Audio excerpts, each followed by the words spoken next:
Caymanian tradition. Let Cora keep my ground so clean. The heart and soul of the Cayman people. Thank you for keeping the culture alive. There's spread the news every day. From East End to Georgetown, down into West Bay. Radio Cayman in the Cayman Islands. For the Record is brought to you by Fidelity Bank. For all your banking and pension needs, call or visit a Fidelity branch today. Vamped Motors, the only authorized Ford and Toyota dealerships serving the Cayman Islands. And Cayman Pharmacy Group, with locations in West Bay and professional pharmacy at CTMH Doctors Hospital. The Cayman Pharmacy Group has a location for you just around the corner. And Seaboard Marine. With over 35 shipping ports, find your shipping solution by calling Seaboard Marine at 949-4977. Coming to you live from Radio Cayman Studio. For the record. For the record. For the record. Hear from your government officials, independents, and the opposition on issues that matter to you. For the record. Engage in an open dialogue between residents and lawmakers. For the record. For the record. For the record. Informative, impartial, insightful. This is your talk show. 1-800-534-8255. Your calls, your input. This is For the Record. And now, your host, Orrett Connor. Welcome to For the Record. Today is Wednesday, the 28th day of November 2018. We're getting that much closer and closer to Christmas as well. You've had Black Friday shopping. You've had Cyber Monday shopping, and there are some retailers who have Cyber Week, so it goes on for the whole week. A lot of transactions going on, lots of money being spent as well. I trust that everyone had an enjoyable evening and that you're all raring to go today. I want to thank you, our listening and viewing audience, for allowing Radio Cayman and, by extension, For the Record, into your homes, into your vehicles as you traverse the busy roads of the Cayman Islands, into your places of work, be it an office cubicle or if you're working in the outdoors. As you know, For the Record is a show produced by the staff and the management of Radio Cayman, and it is geared towards keeping you abreast of issues as they arise and play out on the local, regional, and international scene. I have the pleasure of being your host. My name is Orrett Connor. You're welcome to join me every Monday, Wednesday, and Friday from 7:30 a.m. until 9:30 a.m. Our phone lines are always open. There is always someone there waiting to take your calls. 9 times out of 10, it is that beautiful radio voice of Miss Susan Watson. You can call us on our toll-free number provided courtesy of Flo. That toll-free number is 1-800-534-8255. You can also call us on 949-8037 and the 949-6990. If you don't like to talk on the telephone, you can email us at fortherecord, one word, fortherecord at CANDW.KY.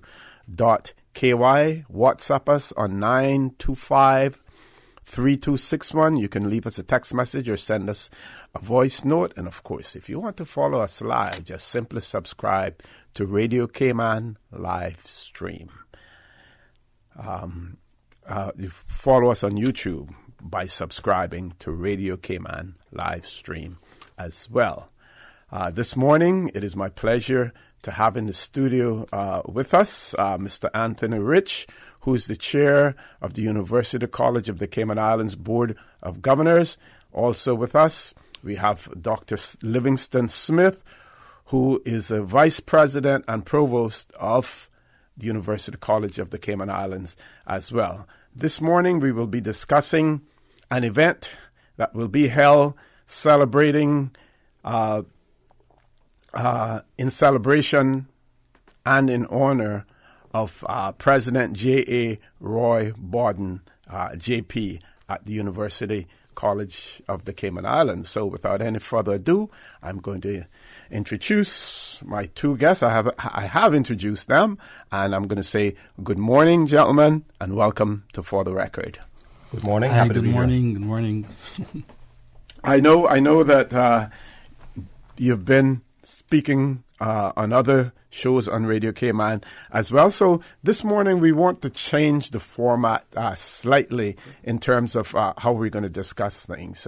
We're going to talk about the celebration, but we want to arrive at that discussion by first talking about the institution itself, where that institution was, where it is now, and where it is poised to go in the future as well. And both of you bring different perspectives to that. Dr. Smith being at the University College for some 19 years, and Mr.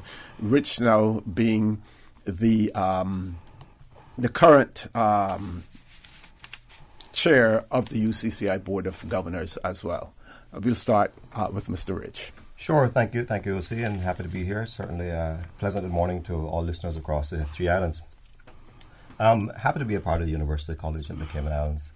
I can say that while I haven't been there as long as Dr. Smith, we have a running joke between us because quite often I'll tell people that we were in school together. He says we were in school together because I'm also a proud alumni of the University College of the Cayman Islands as well. Right. So I myself went to the University College of the Cayman Islands and attained my associates there. And I can say to you that I've also witnessed many changes, very, very positive and strong changes at the university. So it has a very long and proud history in terms of our very humble beginnings, and it's grown from strength to strength over the many years. I can say to you that in terms of what I've seen in my time as a member of the Board of Governors, I can say to you that we have a very strong institution, one that is very stable, and one that is poised for even more growth and development. So we focus on a number of different things, of course, over the last couple of years, and one of those really important pieces of work that we can also talk about, I guess, is the development of our strategic plan and how, of course, we intend to move the university forward. So today what we see is a stable university, a strong university, one that has a very dedicated faculty and staff and exceptional leadership in terms of the visionary leader we have today in President Bodden and, of course, Dr. Smith and others in senior management. But also I can say to you that we have much that we can discuss with regards to what I also think is a thriving and a very active student body as well. So it's something that Cayman can be proud of, and I trust that in the coming years we can actually see that growth and development take us to even higher heights. Okay, Dr. Smith, you want to add to that? Definitely. That's a great summary.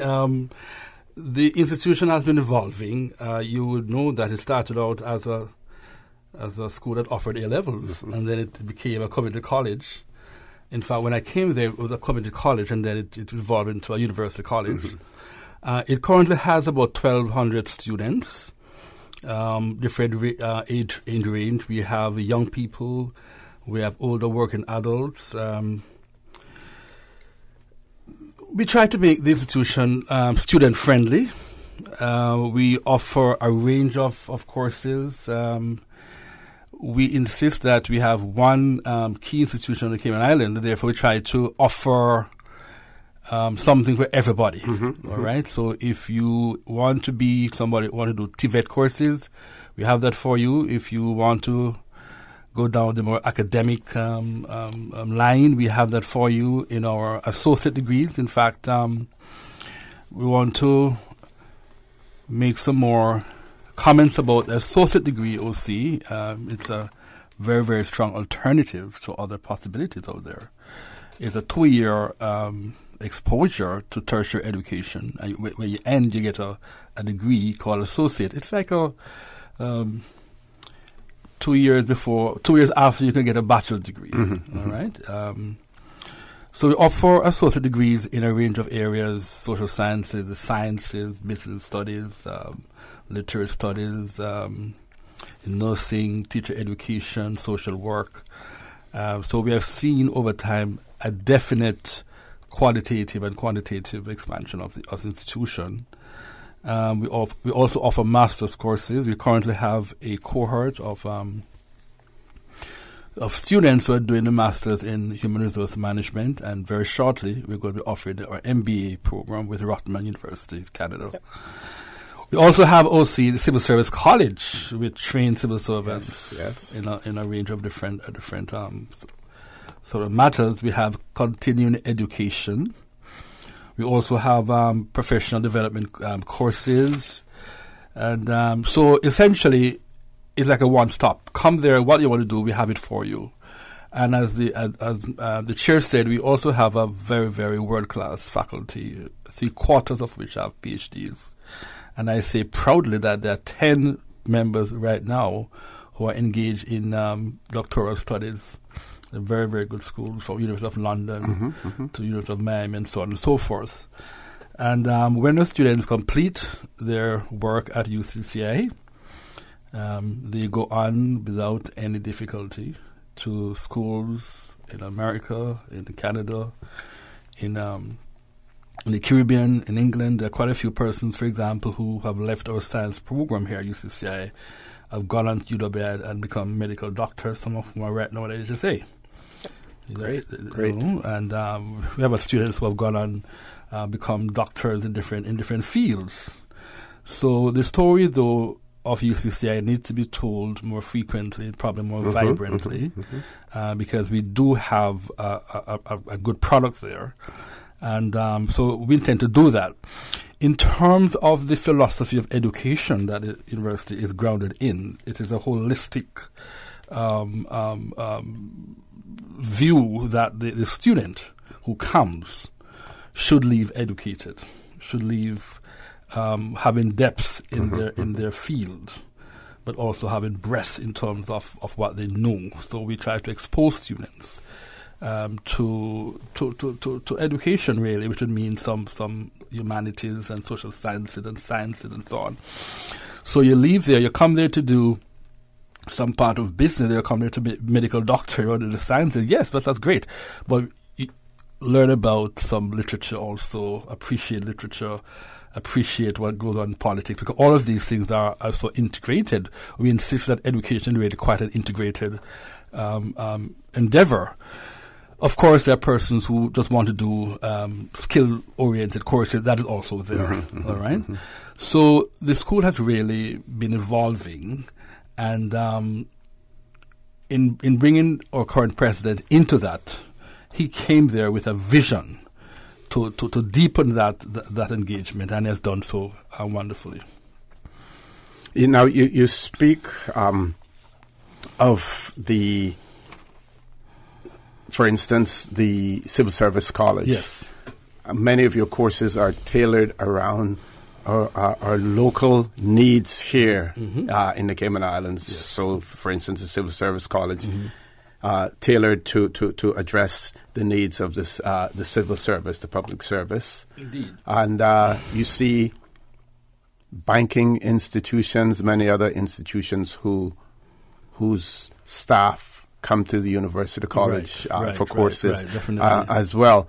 Do other than attracting local students, how does it look in terms of attracting students from overseas? That's a great question, as well? because I wanted to say that the university exists for everybody.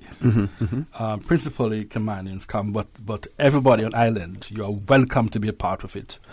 So our courses cover many dimensions. Yes, we don't have currently enough overseas students, and we want to work on that because that's part of the strategic plan that the chair spoke about. And to do that, we are going to be singling out some areas to focus on.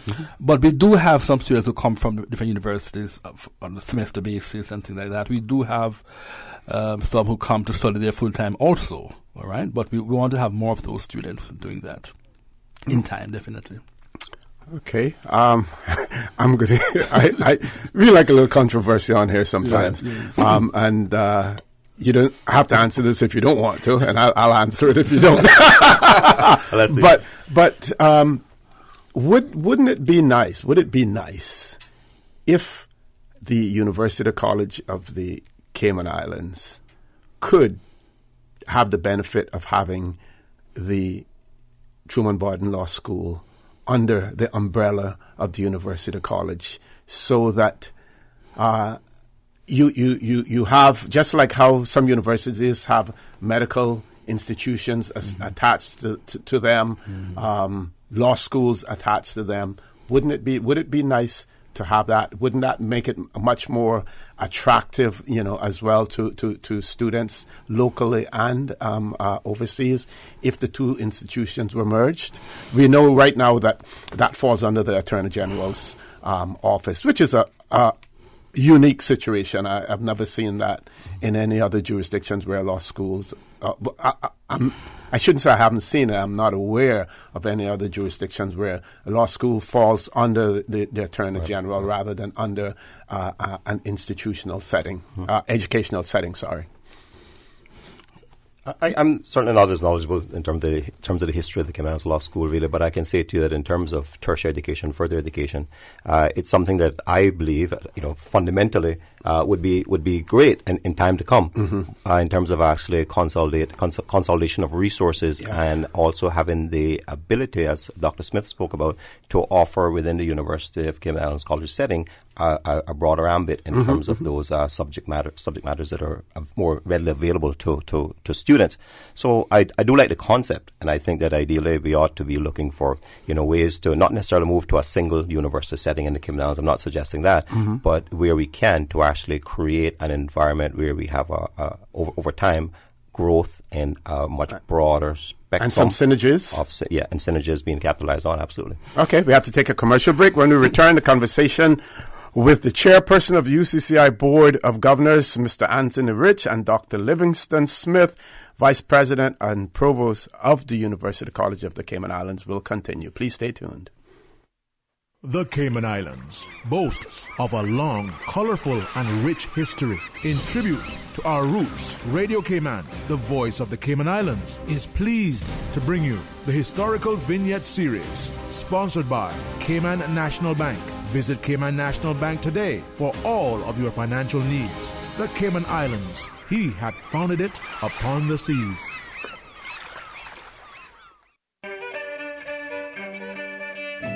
Caymanians have historically taken pride in their community spirit and willingness and ability to assist their own. However, this traditional sense of community support began to disintegrate as the island grew and modernized.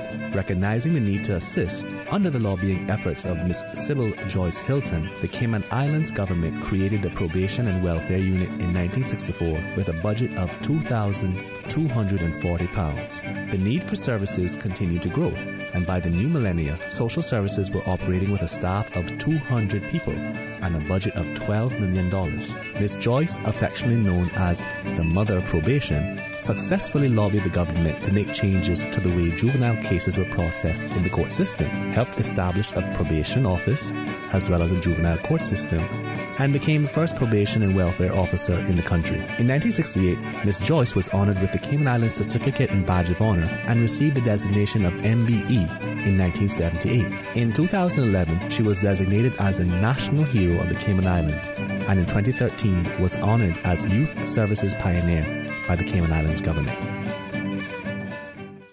Radio Cayman's historical facts vignettes are proudly brought to you by Cayman National, with branches on all 3 Cayman Islands. Visit Cayman National Bank today for all of your financial needs.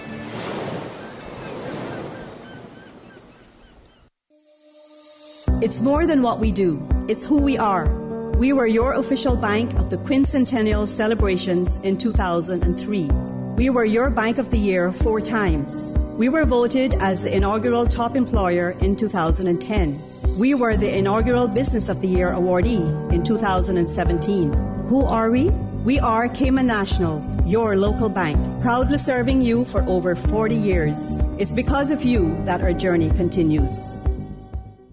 CTMH Doctors Hospital Pharmacy, formerly known as Professional Pharmacy, would like to thank the Cayman communities for their loyal support these past 18 years. Our staff work towards healthcare excellence and providing the most current and up-to-date training with pharmaceutical care. Thorough background checks and follow-up consultations is only the beginning. Your safety is our concern. Our staff are respected healthcare professionals whose job requires careful and precise calculations. Thank you for being a part of our family and for choosing CTMH Doctors Hospital Pharmacy, where we prepare to provide exceptional care. At CTMH Doctors Hospital Pharmacy, we care about your health. You remember the sale at Vamp Motors? Yeah, the Your Sale, Your Choice. The one where you can get cash back or can put the savings to extend the warranty or upgrade features? Yes, it's still going on. But now you can get $8,000 off a new Ford Ranger truck. $8,000, you know? You for real? Come see for yourself. While they still have so much to choose from, save big during Your Sale, Your Choice at Vamp Motors. With almost every vehicle on sale, you decide whether to get your dream ride at its lowest price. Take cash back, add years to the warranty or service plan. Choose an add-on or mix your options. Your sale, your choice, because you know what you need, and Vamp Motors will help you drive it home. Vamp Motors on Walker's Road.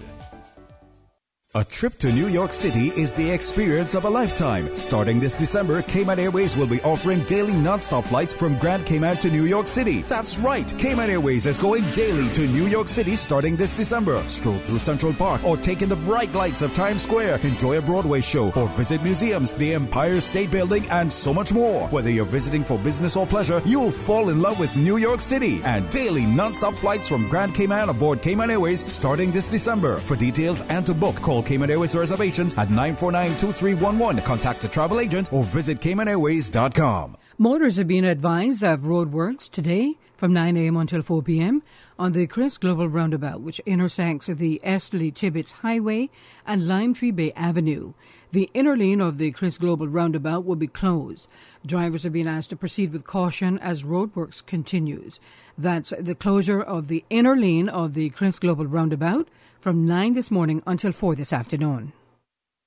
Sometimes things just don't go as planned. That's why you need Contractors All Risk Insurance from Fidelity Insurance Brokers. Ensure you're covered in the event of property damage and third-party injury or damage claims during your construction projects. And with Fidelity Insurance Brokers, you can be sure you are getting competitive pricing and superior customer service. Call us today for a free quote. Fidelity, we're good for you.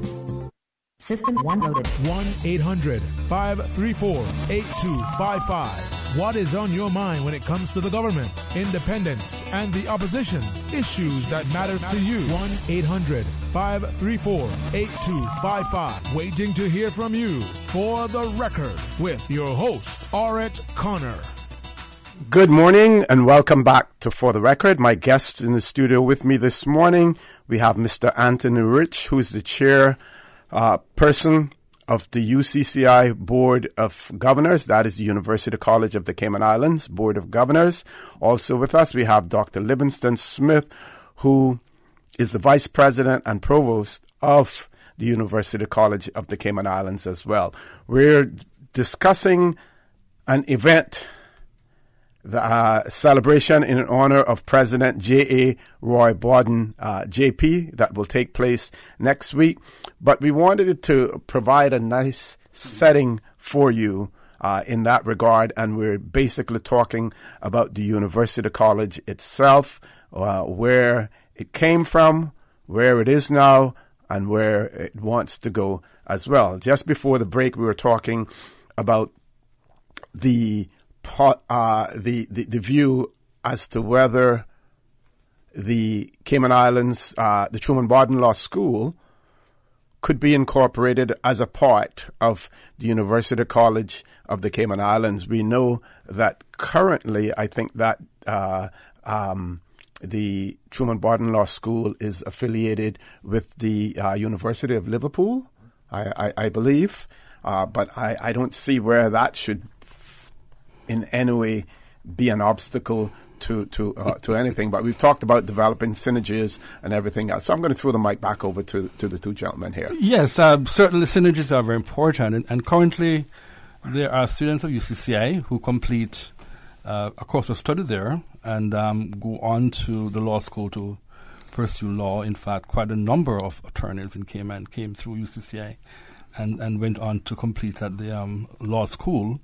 So it would be a great thing, I believe, to continue those kinds of cooperation and synergies between the two schools. In fact, we could extend that argument to consider tertiary institutions generally. In fact, I've gone and spoken to the ICCI president to see what are you doing? How can we get things done together?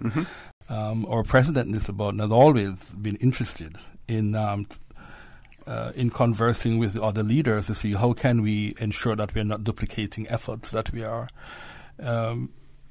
utilizing our resources in a way that benefits the country generally. All right, so definitely I believe in those kind of corporations. But I want to insist, though, that UCCI is all the school, largest of the institutions, Yes, and it offers the range of our offerings, really. No other school comes close to it. And we have MOUs with scores of universities abroad, and we continue to expand on that. Our students leave UCCI and go to pretty much any university abroad. And I know that for a fact. I mean, one of my students just completed a bachelor's in psychology at UCCI, doing a master's at university in Florida, a good university in Florida, in the master's program, and we have tons of other examples like that. And to be accepted into a master's program is an achievement itself. So it goes to show you the level of preparation precisely. that I mean, person received at UCCI. And that's just one example. That I'm not even exaggerating. There's scores of other examples of students who just finish and go on to the masters, and some have gone on to their PhDs. So we are going to be telling that story much more effectively. I tell you that. So yes, we are definitely interested in those kinds of cooperations as we go forward. Also, I want to talk some more about the kinds of things that we're trying to do at UCCI. Take, for example, faculty development is a big thing, part of our chair's strategic objectives. We insist that each faculty member must have a plan for continuous development. We have placed resources made available for them to go to conferences of different kinds. We know that our professors cannot, stop studying. They have to be constantly thinking and rethinking what they're doing to make sure they're relevant in the classroom. We are modernizing our teaching methods, and even our other resources. All right. So the school keeps evolving, and you kind of imply where we're going next. Next, we're trying to be better at what we do, and to become more accessible to every member of the Cayman community. Absolutely. In terms of the future, I spoke briefly about our strategic plan earlier on, and one of the key elements of that strategic plan, in fact, I think it's the very first pillar, is about educational excellence. So we're mindful, on the one hand, while we want to grow the university, and we have ideas with regards to new programs or bolstering and strengthening existing programs. What we want to be keeping at the forefront is the quality of that education. So educational excellence is the very first pillar in a strategic plan. So I'd love to see in the next 5 years that we're able to achieve, say, maybe 5% growth per year. 10% would be great. But in terms of how we actually grow, the sustainability of that growth, our ability to have an environment that actually fosters educational excellence, is going to remain paramount to us as a board of governors. I could add to that. Say, for example, we know there are deficiencies in student writing skills. We know that when you leave university, you ought to be able to write. You ought to be able to have those human skills to cooperate in groups and so on. We have just started a writing lab, in addition to a math lab, where we say to students, okay, you have done some writing, not so good, go to the writing lab. The person's there who will sit down with you and to help you to develop that kind of facility with the language. And we have a math lab, and we're going to be starting also a science lab, just to add those other reinforcements required for the students to do better. Okay. President Borden is referred to by many faculty and staff as a transformational and transcendental leader. And so when we return from the 8 o'clock news, we're going to talk about President Roy Borden. We're going to talk about some of his qualities. And I have a little anecdote that I want to add as well. Okay. Just talking yesterday to someone in our little in our caucus down at Rockhole Caucus, and the person was talking about some of the disciplines that President Roy Borden instilled in the students there by his movement around campus, in mingling, talking with them and everything. So when we return after the 8 o'clock news, we're going to be talking about the celebration. We're going to be talking about President Roy Borden. You've heard about the institution itself. Now you will hear from one of those persons who was instrumental in the success of that institution. Please stay tuned for the record. We'll be back after the 8 o'clock news. Thank you, Mr. Connor. And studio time now by Price Right is 7:59. Price Right is Grand Cayman's warehouse shopping superstore, making your dollar go further with huge savings and no membership fees. Get more of the things you use every day at the right price. But it's not just grocery and health and beauty. Price Right has a full range of products from office to automotive, patio furnishings to kitchen appliances, and even electronics. And since warehouse prices mean savings for you, everything is priced right at Price Right, Grand Cayman's warehouse shopping superstore. The voice of the Cayman Islands. 89.9 FM in Grand Cayman and 93.9 FM in Cayman Brac and Little Cayman. Silver wings shining in the sunlight. Radio Cayman. With your latest news, I'm Carsley Fuller. More than 50 students from overseas territories joined the United Kingdom's Overseas Territory Association at their third Overseas Students Conference this month at the Natural History Museum in London. Radio Cayman's April Cummings has more. The UK is certainly in a state of change, and its imminent departure from the European Union is leading to both the UK and overseas territories to reflect on their historic ties and cultural identity. That's why the theme of the 2018 conference was identity. Students were invited to produce a short film depicting their homeland under that broad theme of identity. The films were shown at the conference in the Fletz Events Theatre as part of an Overseas Territories Film Festival and judged by political and cultural geography academics Dr. Alistair Pinkerton from the University of London and Dr. Matt Benwell, Newcastle University. The Cayman Islands film, made by David Ramsaran, Kimberly Ebanks, and Jawar Alain, and edited by Delisa Hernandez, showcased Cayman's culture, history, and people, focusing on Caymankind and the warm, caring nature of Caymanians. The event presented a great opportunity for students from a wide range of cultures to come together and celebrate their shared histories and distinctiveness. The academics then used their overseas territory specialist knowledge to lead a discussion on the themes coming out of the students' original film work. April Cummings, Radio Cayman News. Cayman Water Authority is celebrating its 35th year, and Board Chair Kearney Gomez says Cayman has come a long way since the authority's early days, when people were still collecting rainwater or pumping water out of wells. Abstracting water from wells and a lot was really not the way to go any longer. You know, a lot of the aquifers were being contaminated because of people having septic tanks and a whole lot. And the quality of well water deteriorated to the extent that it became a health hazard. Mr. Gomez says the growth and prosperity Cayman sees today would not have occurred without the hard work and commitment of the Water Authority's team to provide island-wide access to clean water, providing basic but essential infrastructure needed for development. In regional news, the minority members of Jamaica's Parliament's Internal and External Affairs Committee say they are appalled at a vote during Tuesday's sitting denying state of emergency detainees and their families a hearing. Since last week, the committee has been looking at the operation of the states of public emergency in St. James, St. Catherine North Police Division, and sections of the corporate area. St. Anne's Southeast Member of Parliament Lisa Hanna had put forward a motion for the Jamaica Constabulary Force, as well as the state of emergency detainees and their families, to appear before the committee. 4 government members voted against and 3 opposition members for the motion. The committee, however, agreed that the police should be invited to the next sitting in January. Now with a check of international news, here's the BBC, who will take us out of the newscast. I'm Carsley Fuller from Radio Cayman's newsroom. BBC News with Charles Carroll. A Chinese scientist who says he helped create the world's first gene-edited babies now claims there's a second such pregnancy at a very early stage. Professor He Kui said on Monday that he had altered the DNA of twin girls to prevent them from contracting HIV. He's defended his controversial work, but speaking at a conference in Hong Kong, he failed to give detailed evidence, troubling some of the delegates. A preliminary report into last month's deadly Indonesian plane crash has found that the jet involved was not airworthy. The Boeing 737, operated by the budget airline Lion Air, nosedived into the Java Sea shortly after takeoff, killing all 189 people on board.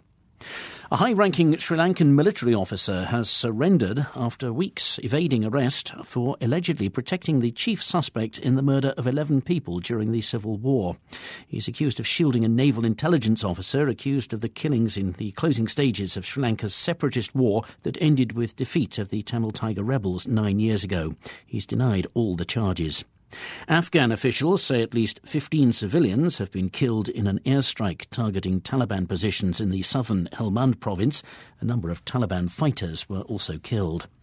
The Iraqi military has launched a new offensive against remaining pockets of IS fighters in the east of the country.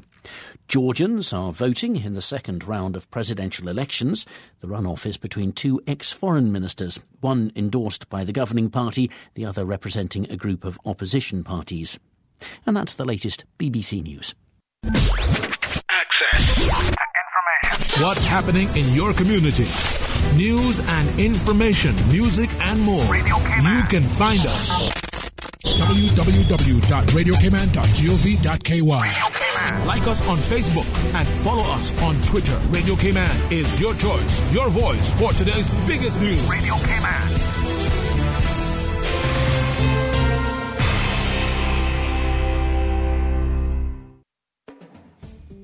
From the 29th of October to the 30th of November, Water Authority Cayman will be installing a new pipeline along a portion of Owen Roberts Drive. The installation of the new pipeline will affect the portion of Owen Roberts Drive between the intersection with Breezy Way and the Cayman Airways offices. Pipelaying works will take place from 8 a.m. to 4:30 p.m., Monday to Friday. Traffic signs will be posted in the general vicinity of the work area, and all motorists are asked to drive with caution to ensure their own safety as well as that of the Water Authority staff. The Water Authority appreciates the patience and understanding of its valuable customers as it upgrades its water infrastructure to better serve you, and apologizes for any inconvenience this may cause.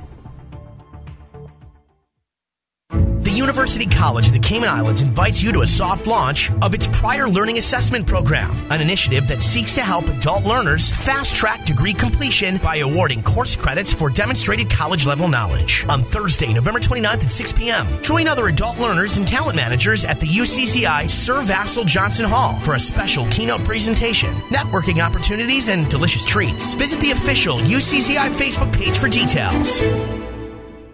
In financial news, global shares were mostly higher today after a wobbly day of trading on Wall Street and uncertainty ahead of the G20 meeting of world leaders later this week.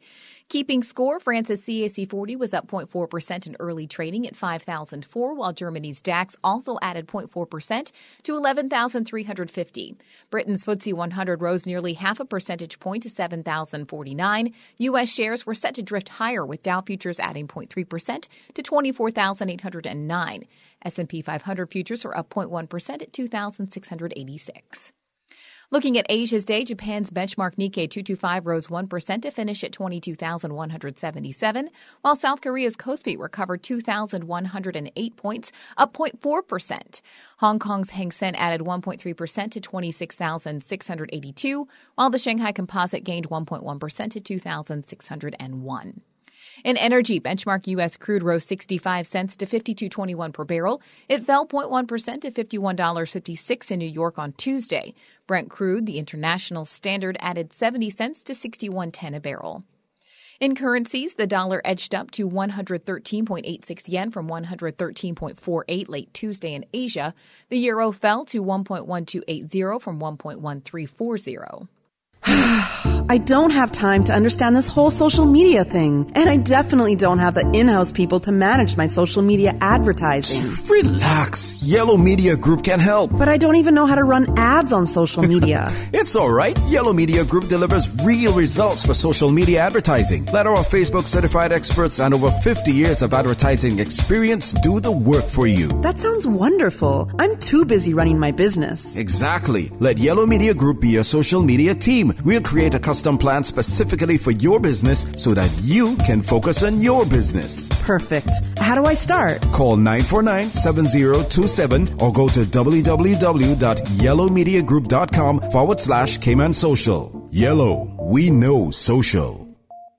Your weather update after 8 is brought to you by Brand Source Home Gallery, creating elegant bathrooms with European-style fixtures and fittings. Pleasant good morning. Time now for the latest weather report. Current temperature is 79 degrees. Relative humidity is 92%.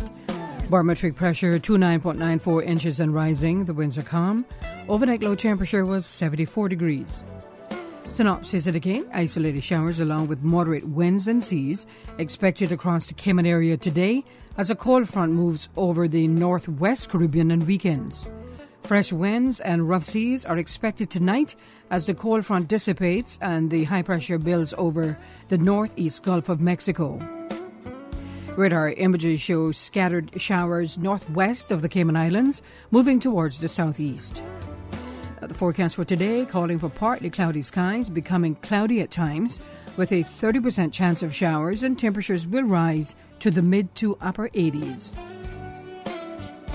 Winds will be north to northeast at 5 to 10 knots this morning, becoming northeast 10 to 15 knots by this afternoon, and seas will be slight with wave heights of 1 to 3 feet this morning, becoming moderate with wave heights of 3 to 5 feet by this afternoon.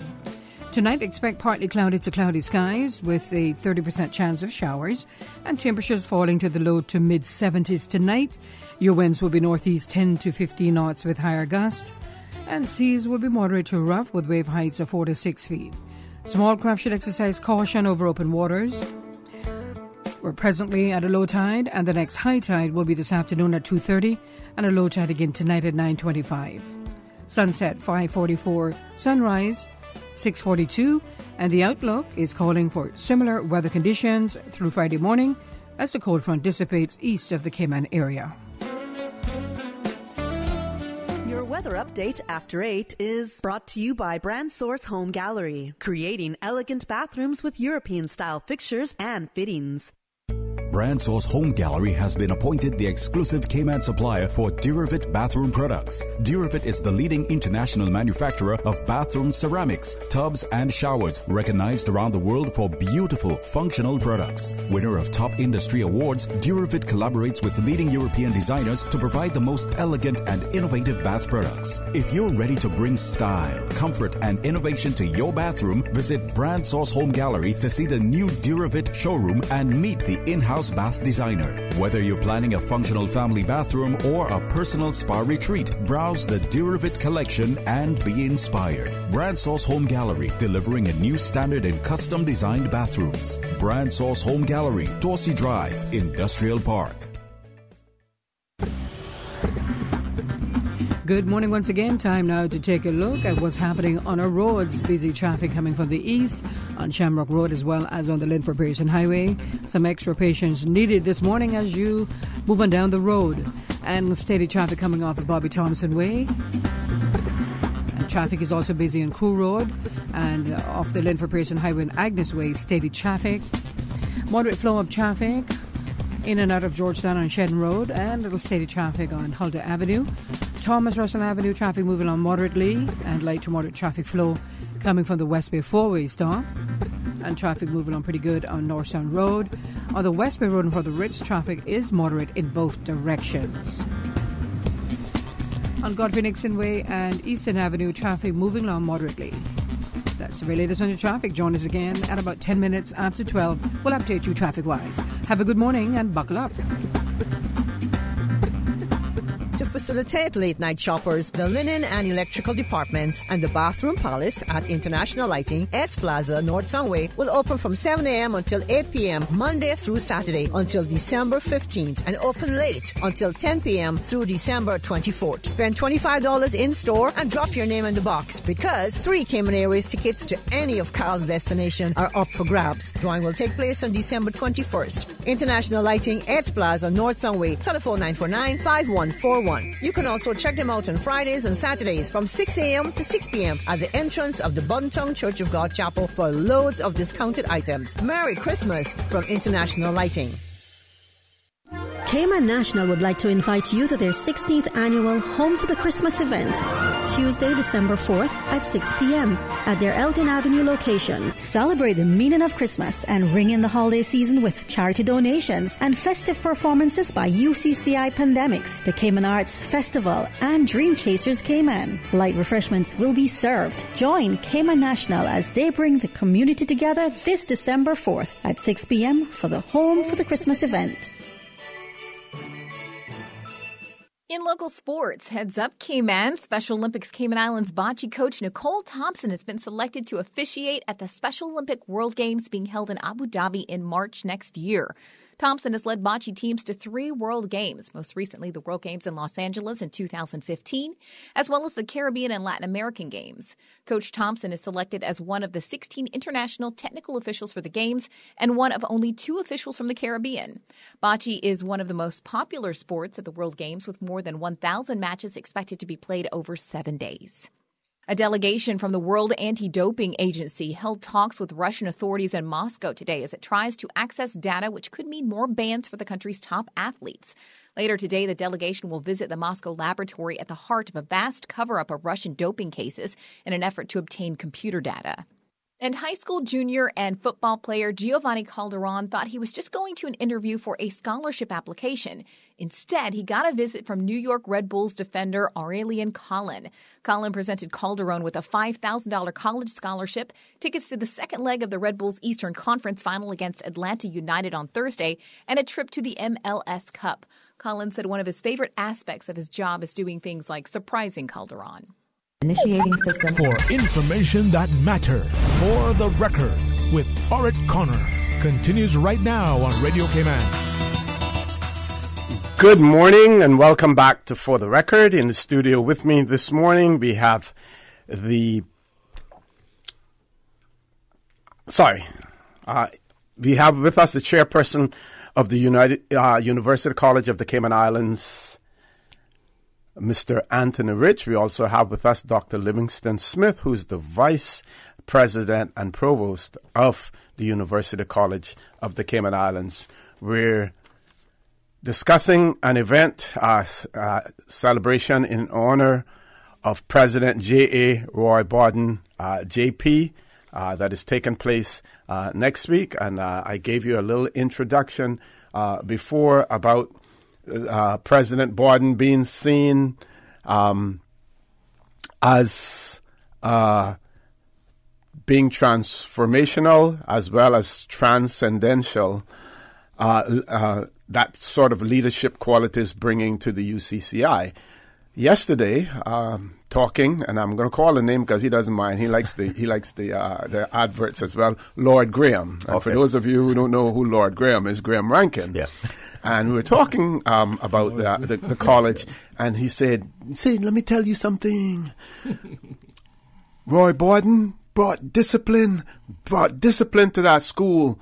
We walk around the campus, and these young men are sitting down on the table with their feet and the chairs, and the young ladies sitting around, and he said to them, hey, sit down in the chair, have respect for the women. Women are sitting in the chair, and you have your feet up in the chair where the women are sitting. And they said, yes, Mr. Borden, yes, Mr. Borden, and they complied immediately.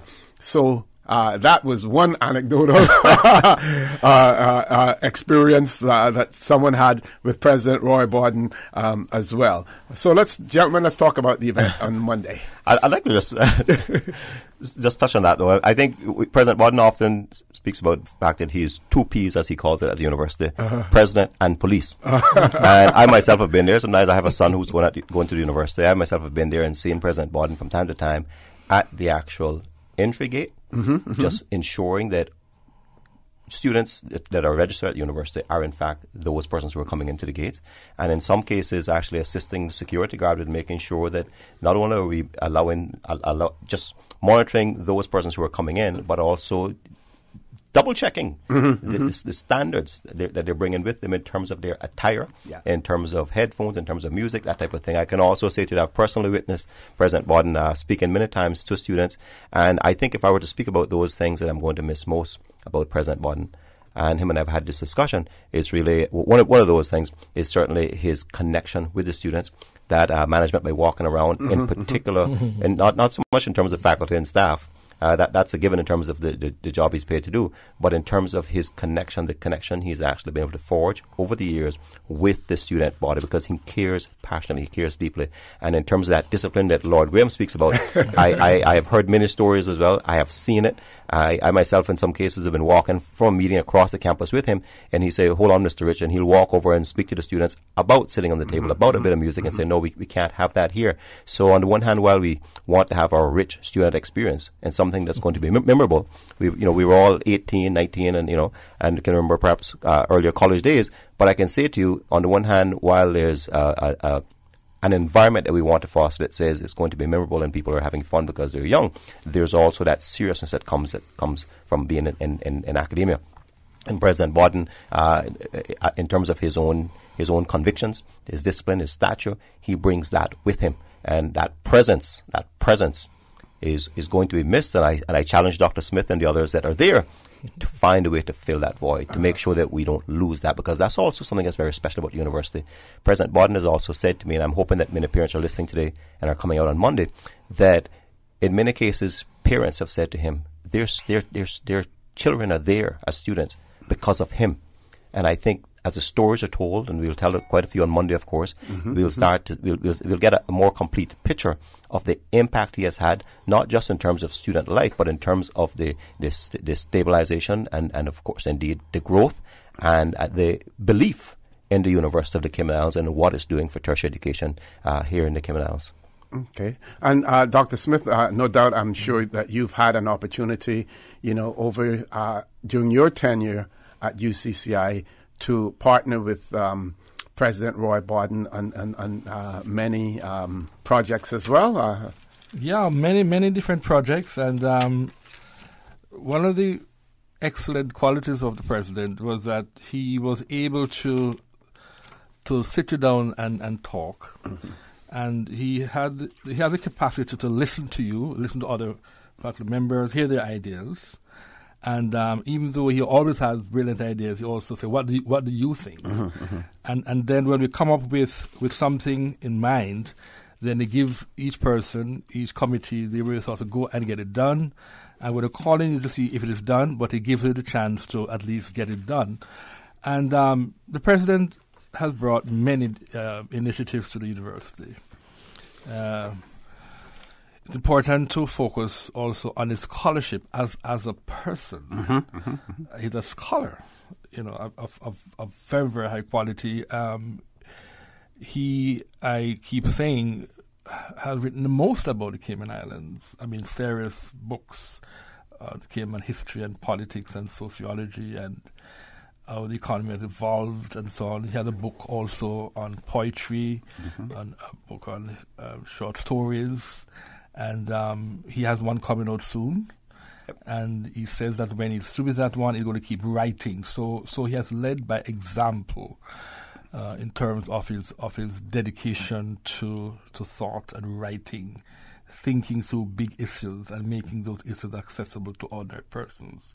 Now, that to me is a critical function of the intellectual in society. All right, and we shouldn't at all negate that fact. But apart from his scholarship, though, the president brought an increased focus on accreditation. Yes. Now, we all know that in the modern world, this is something that is of crucial importance. We are accredited by ASIC, that is institutionally. We have a business program accredited by the IACBE.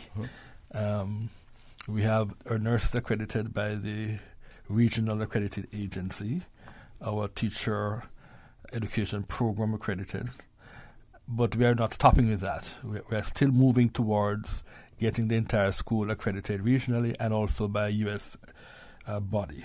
All right, so he has dedicated resources to that. In fact, we've just recently announced a director of accreditation, somebody at the school, a professor at the school who spends time just preparing the school for more and more accreditation, going to those bodies and so on. That's critical for us, all right? You know that on Monday we're going to be launching the Prior Learning Initiative. His idea was that there are many adults who need to be enticed, need to be encouraged to come back to the classroom. And this program is going to do that. The nursing program, as you know, is a huge success. Yes. We just launched our UCCI School of Social Work that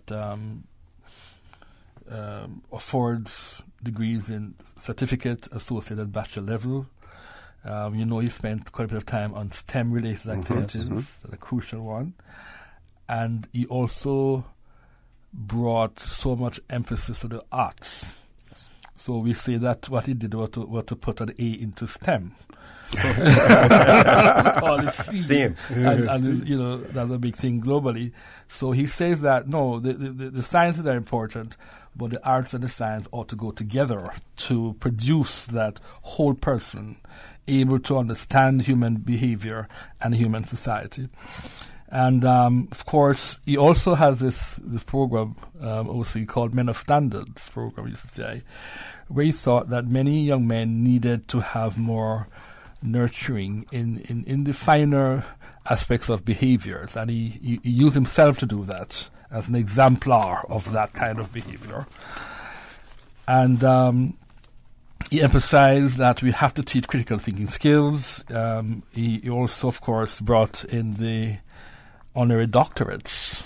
He thought that the idea that local persons of substance needed to be recognized as such. And so when they were selected, we would sit down and write detailed history of this person's citations and present it to the Caymanian and the global audience. So these are persons of distinction. We are honoring them, and you must see them as who they are, great citizens of the Cayman Islands. And of course, there's also honors convocation, where we honor our students who have really hit the roof in terms of the 4.0 GP and that kind of thing. And I could go on and on. So President's Medal. The President's Medal, definitely, Chair, that we gave recently to Cayman Enterprise City, yes, and so on. So the school has really taken off. All right, and there are many more things to come. And we are saying now to those who come on Monday, please come on Monday to help us to celebrate this legacy, even as we deepen and even as we go on, because we have no intention of making this slide. We want to build on it as we make it an even better school. And our time is going. What Rich is going to talk about, I'm sure, that is the special part of the function, Chair, that the President will be involved in. Okay. Sure. So I'd like to once again encourage everyone who is listening to come out on Monday, December 3rd. We're having a very special event honoring President Bodden. And the event starts at 6 o'clock. It's at the University College of the Cayman Islands, of course, and it's at the Sir Vassal Johnson Hall. Okay. Open invitation? Open invitation to everyone. I think there's even a press release. We've been making the rounds in terms of coming on various radio stations. I think there's been something on television as well. So it's an open invitation, and that's by design. We wanted to give the public an opportunity to come out and support the university, to come out, and we know President Bodden has many friends, many supporters, and we spoke about some of those examples here earlier. We want everyone to have an opportunity to come out and see him and wish him well. At the end of the event, we're going to have some refreshments as well. We know that helps. And we're also going to be encouraging people to actually stay there for a bit and mingle, get an opportunity to see him, maybe take a few photos. We think it's going to be a very, very special evening for him. As we look at the actual program itself, I can say that, people are going to be, I think, learning, perhaps in some cases, for the first time, some of those things about President Bodden that some of his close friends have shared with us. I think we're also going to have, some interesting things that are going to be shared by former chairpersons of the board. So we're going to be hearing from Ms. Berner. We're going to be hearing from Lim Hurston. Yes. And, of course, I'll be speaking as well. We're also going to be getting some reflections on behalf of faculty and staff, and of course from the student body as well. That's also quite important. What is really going to be special on that night, though, is that President Bodden is going to be honored in a very special way, and that for the first time ever, we're going to be awarding, in this case, President Bodden with President Emeritus. Okay. So that's going to be a very special part of the ceremony, and of course, it's we think it'll be certainly one of the highlight of his career as president of the University College of the Cayman Islands, something that the board approved, and the board certainly feels as though is most fitting in this case, someone who's most deserving and has served with distinction. Sure. We want Cayman to be there. We want Cayman to be a part of this historic event, to witness it and to join us in this celebration. Because it really is a celebration, and a celebration of one of our own who has achieved, significant milestones yeah. and challenges that he set for himself when he took this job on. He's shared with us, he's achieved those things that he set out to do 9 years ago. He's been at job for, I think he celebrated 9 years in October. And now that he's come to the end of his time at the University College and he goes into retirement, we wish him well. We know he's going to have a fairly active retirement in terms of focusing on those things he's still quite passionate about. Yes. And we trust that he'll have a long and enjoyable life and continue to also, we know he'll continue to be a very close friend of the University College of the Cayman Islands and hold dear educational standards in the country forever. Okay, I'm sure there's going to be a great event. I plan on attending myself. And like you said, President Borden, a former school teacher, as well. So, I'm sure that many of his former students, as well would want to be there to celebrate. And we encourage you to be there to honor President Roy Borden. Remember, many times people go off to funerals, and that's when they talk good about people. You get an opportunity to share in this celebration while President Roy Borden is still on this earth with us as Absolutely. well. No better opportunity to do that. Gentlemen, I want to wish you all the best. Thank you very much. Folks, please stay tuned. For the record, we'll continue afterwards. If we don't have Dr. Steve Macfield in the studio with us, we will reach him on the phone. We want to talk about the domestic partnership law in Bermuda, it being struck down by the courts there, and what, if any, implications that may have for the Cayman Islands. Please stay tuned. For the record, we'll be back shortly. Since March 2004, West Bay Pharmacy has kept their doors open to the local communities, even before, during, and after Hurricane Ivan. At West Bay Pharmacy, our staff provides so much more than pharmaceutical excellence. From the moment you walk through our doors to completing your cash out, our staff will have put your healthcare concerns at ease. We would like to take this moment to thank our loyal friends and customers. To us at West Bay Pharmacy, our patients are our primary concern. We provide thorough background checks and precise calculations to ensure your medical safety. Thank you for being a part of our family and for choosing West Bay Pharmacy, where we care about your health. A trip to New York City is the experience of a lifetime. Starting this December, Cayman Airways will be offering daily non-stop flights from Grand Cayman to New York City. That's right, Cayman Airways is going daily to New York City starting this December. Stroll through Central Park or take in the bright lights of Times Square, enjoy a Broadway show, or visit museums, the Empire State Building, and so much more. Whether you're visiting for business or pleasure, you'll fall in love with New York City. And daily non-stop flights from Grand Cayman aboard Cayman Airways starting this December. For details and to book, call Cayman Airways reservations at 949-2311. Contact a travel agent or visit CaymanAirways.com. There's an old-time cultural gender-neutral saying that goes like this: once a man, twice a child. Children and the elderly are our more vulnerable citizens. They depend on the strong to get through the day. Child abuse and elderly abuse is never okay. You were once a child, and one day you too will hopefully become an elderly person. Stop the slap. Stop the cycle. Stop the violence. The Stop the Slap campaign has been proudly sponsored by Cayman National Bank. Stop the slap. Stop the cycle. Stop the violence.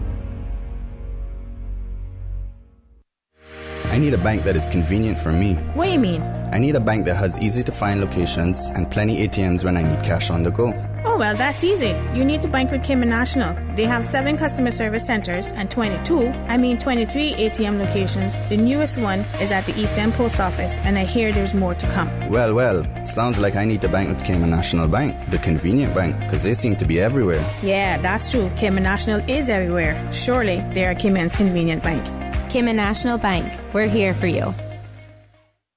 Money Sense, bringing an informed financial perspective to the Cayman community. Brought to you by the CFA Society Cayman Islands and sponsored by One Trade X. Join Money Sense this Thursday at 7:30 a.m. as we chat exclusively with Minister Roy McTaggart and discuss Cayman's current economic condition and its future outlook. Listen as we discuss debt, Cayman's cost of living, EU blacklists, and much more. Join the conversation on Twitter at Money Sense Radio and tune in this Thursday at 7:30 a.m. only on Radio Cayman.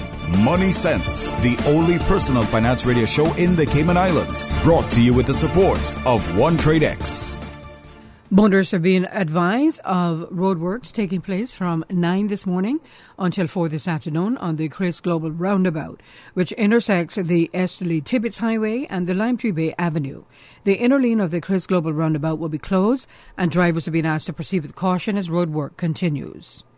That's the closure of the inner lane of the Chris Global Roundabout from 9 this morning until 4 this afternoon. A trip to New York City is the experience of a lifetime. Starting this December, Cayman Airways will be offering daily non-stop flights from Grand Cayman to New York City. That's right, Cayman Airways is going daily to New York City starting this December. Stroll through Central Park or take in the bright lights of Times Square, enjoy a Broadway show, or visit museums, the Empire State Building, and so much more. Whether you're visiting for business or pleasure, you'll fall in love with New York City. And daily non-stop flights from Grand Cayman aboard Cayman Airways starting this December. For details and to book, call Cayman Airways reservations at 949-2311. Contact a travel agent or visit CaymanAirways.com. System 1 loaded. 1-800-534-8255. What is on your mind when it comes to the government, independence, and the opposition? Issues that matter to you. 1-800-534-8255. Waiting to hear from you. For the Record with your host, Orrett Connor. Good morning and welcome back to For the Record. We have no guests in the studio now. We're going to be speaking with Dr. Steve McPhail. On short notice, I called him when we realized that the previous program would only be on for an hour. Dr. McPhail is in traffic, so we're going to be speaking with him by phone. Meanwhile, we have one caller. Let's go to the phone lines. Caller, good morning. Oh, that caller is hung up. We'll ask that caller to call back later. So we have Dr. McPhail on the phone. Dr. McPhail, good morning. Welcome to For the Record. How are you? Good morning, for Mr. For the Record. How are you doing this morning? I see you have some great people there, and your program is about a great person, a great man. Certainly. The indomitable Roy Borden. Certainly. The man who's the survivor, one of the patriots, one of the. I think he's the most academic qualified Caymanians that we produce, and he also has excelled politically, and I think that he I think that his whole life illustrates that you can criticize someone, but as long as that person that you criticize in has confidence in themselves, that they will overcome any criticism and rise to the top of the heat. Certainly, Doc, and a man who persevered despite the fact upon returning home, he was one along with Mr. Gilbert McLean and probably yourself as well, who was they were labeled as being radicals. Society, while we were trying to help the society, while we were trying to bring all the things that we had learned from other places to our own society to elevate it and to be part of that social and cultural and political evolution. We were cast aside as being black power advocates and communists and so forth. And I'm glad to see that he has risen above the system in which segregated him and denigrated him and ousted him, and he makes me so proud. He makes me so proud. The Caymani who has the highest academic standards, and not only that, but also a behavioralist, a guy who believes in an orderly society, even though they say that we were radicals and communists. Yes, Doc. So I see in one of our local print newspapers that finally, the story has reached here. I think Radio Cayman did carry it on their news about the reversal of the same-sex marriage ban in Bermuda, the domestic partnership legislation that was passed by the Bermuda Parliament. It has finally hit the newspapers here. Like I said, despite the fact I believe that Radio Cayman did carry this story. And there's several questions I want to ask you about that. But I want you to first point out to our listening audience the innovative arguments that were used in successful arguing for the reversal of that piece of legislation. Well, it is an innovative argument. Yes, because all of the education I had, all of the legal education I had, I have always been taught that the right to conscience means the right for your inner thought. The right to your thinking about religion, the right to your thinking about education, the right to your thinking about your belief in whether there's a God or whether there's or your right to be an atheist, your right to belong to a political party or something like that. I have never heard the right to conscience being defined as the right to being married. It shocked me, really, how the courts can come up with all these new definitions. If you go and look at the right to conscience, what conscience means in the dictionary, all the dictionaries of the world, you'll see what I'm saying. And to stress the right to conscience to power the institution of marriage, which has to do with living with someone, which has to do with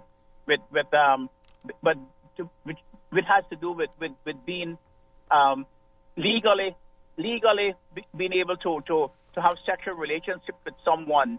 I don't understand it. How they could say that the right to conscience means that you have the right to be married to a person of the same sex. That is the underlining judgment of the case. How they found that the Bermuda statute was contravening the right to conscience under the Bermuda Constitution. Yes. Under the Constitution, yes. Now, how it differs from us is that it differs from us a lot. I saw there was an article in the paper that it will have far-reaching consequences to the other internationally and to the other territories. Mm-hmm. But our Constitution, when it comes to marriage, is a little different from other people's Constitution, I believe. I don't have the Bermuda Constitution with me because I'm driving. Yeah. But the thing about it is that our Constitution is quite clear. It is quite clear. If you look at the marriage provisions in the Constitution, and if you look at Section 16, first, Section 16.1 is the provisions which defines the discrimination sections, which you can't discriminate, and the things that you discriminate that you discriminate for or about will be unconstitutional, and there are consequences for that. But when you look at, I think it's Section 16.3 or Section 16.4, it says that there are some things that the Section 16.1 does not apply to. And perhaps if you can bring it up on your computer. Yeah, I will look that up for in the meantime, Doc. Yes. If you look it up, you'll see that marriage, adoption, the right to property, and all of that does not. Those are exempted from the discrimination section of Section 16.1. You'll see that. You'll see that the right to marry is defined by the right to marry is defined by the local law. The Constitution gives that our legislation that right to define marriage. as it is defined in the marriage section of the Constitution. And so once we have a law that says that marriage is between a man and a woman and not between a man and a woman and a woman, that is, and we have a law against that, that is not discriminatory. So I don't know how the courts will get around that, because our Constitution lays it out and says it, and which is different from the Bermuda Constitution.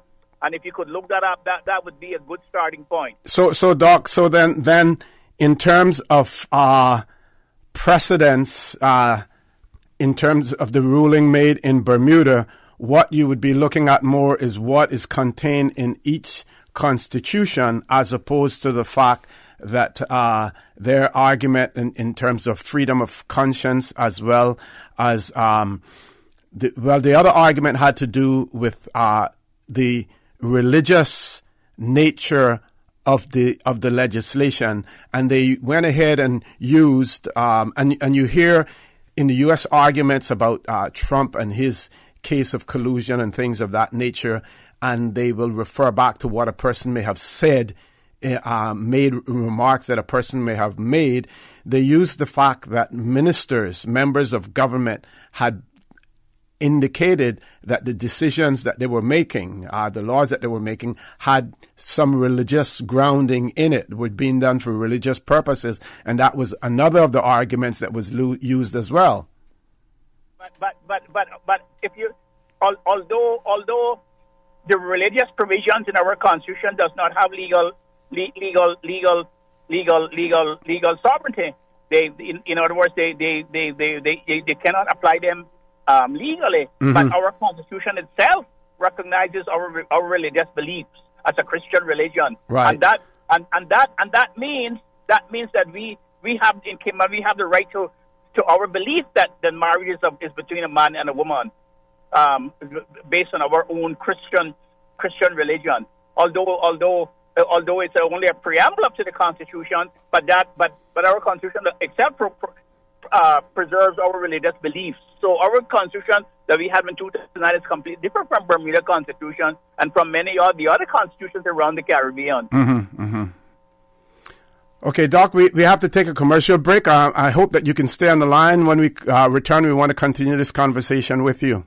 Yes. Folks, please stay tuned. For the record, we'll be back shortly.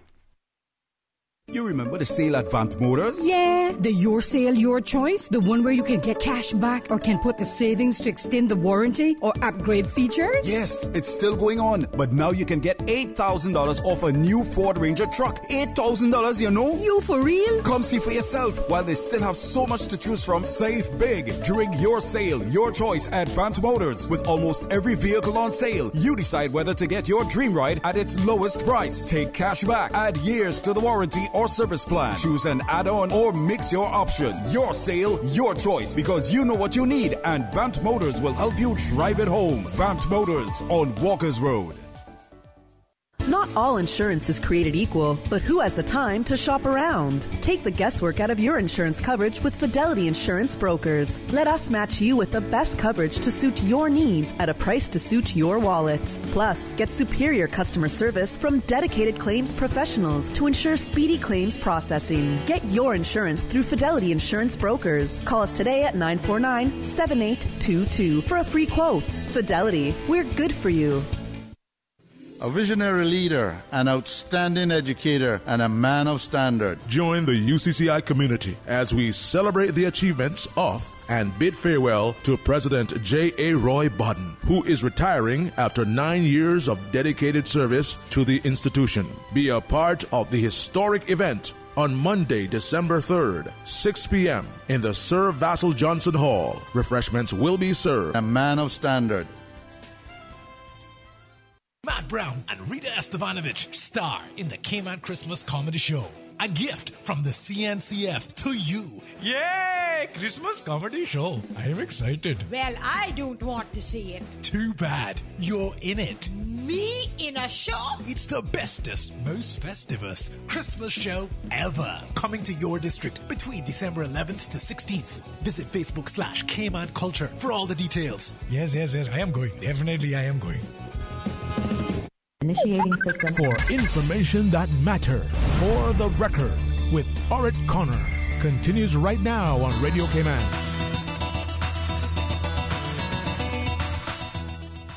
Good morning and welcome back to For the Record. No guest in the studio, but it is my pleasure to have on the phone line with me Dr. Steve McFeel, a prominent attorney, local attorney, historian, activist, everything all rolled up into one, and he's good at all of those things that I mentioned there as well. We're talking about the striking down of the domestic partnership legislation in Bermuda and what, if any, implications that may have for the Cayman Islands. You heard Dr. McFeel refer to Section 16 of our Bill of Rights, and that section is entitled Non-Discrimination, and I will read parts of it for you. It says, subject to subsections 3, 4, 5, and 6, government shall not treat any person in a discriminatory manner in respect of the rights under this part of the Constitution. And it goes on to say, in this section, discriminatory means affording different and unjustifiable treatment to different persons on any ground, such as sex, race, color, language, religion, political or other opinion, national or social origin, association with a national minority, age, mental or physical disability, property, birth, or any other status.